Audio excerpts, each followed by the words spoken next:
Welcome to వినోస్టర్ circle. మనకు DSC 2008 ఉంది కదా, ఆ ప్రెస్ నోట్ సంబంధించి ఒకటి ప్రెస్ నోట్ రిలీజ్ చేసిందండి గవర్నమెంట్.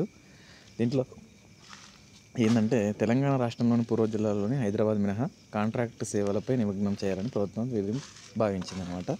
దీంట్లో ఏంటంటే గౌటు డీడీ ఉన్న అభ్యర్థులు ప్రత్యేకంగా ఎగ్జిట్ పోస్ట్లో 30% కోట రిజర్వేషన్ ద్వారా ప్రభావితమైన బీడీ అభ్యర్థులు వివరాలను అందించాలని డైరెక్టర్ పాఠశాల విద్యాశాఖ తెలంగాణ అభ్యర్థించారు.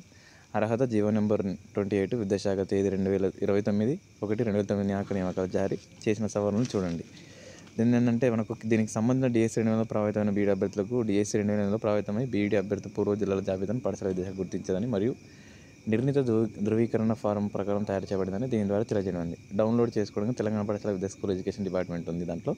కావున డిఎస్సి 2008లో ప్రభావితమైన బీడీ అభ్యర్థులందరూ ధృవీకరణ ఫారం డౌన్లోడ్ చేసి తెలంగాణ పాఠశాల విద్యాశాఖలోని సేవలపై పనిచేయడానికి వారి సమ్మితం తెలుపుతూ ధృవీకరణ ఫారంలోని వారి వివరాలను పూరించాలని తెలియజేయడం జరిగింది. దీనికి సంబంధించి జిల్లా విద్యాధికారికి సంబంధించిన పత్రాలు అందజేయాలి.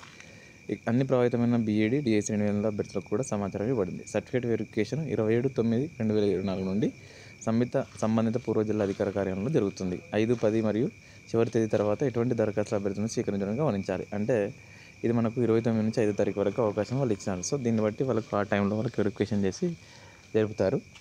ఇక దాంట్లో ఉన్న వాళ్ళు సెలక్షన్ లిస్ట్ వాళ్ళ దగ్గర ఉంటుంది. ఆ సెలక్షన్ లిస్ట్ని బట్టి వాళ్ళు చేసుకోగలుగుతారు. స్కూల్ ఎడ్యుకేషన్ డిపార్ట్మెంట్ ఉంది కదా డిఎస్సి సంబంధించి, దానిలో పూర్తిగా మీకు తెలుసుకోవచ్చు. దాన్ని బట్టి చూస్తే అర్థమైపోతుంది. వాళ్ళకు ఒక గుడ్ న్యూస్ అండి. Thank you so much for everyone. మన వీడియో నచ్చినట్లయితే లైక్ చేసి, షేర్ చేసి, సబ్స్క్రైబ్ చేయండి.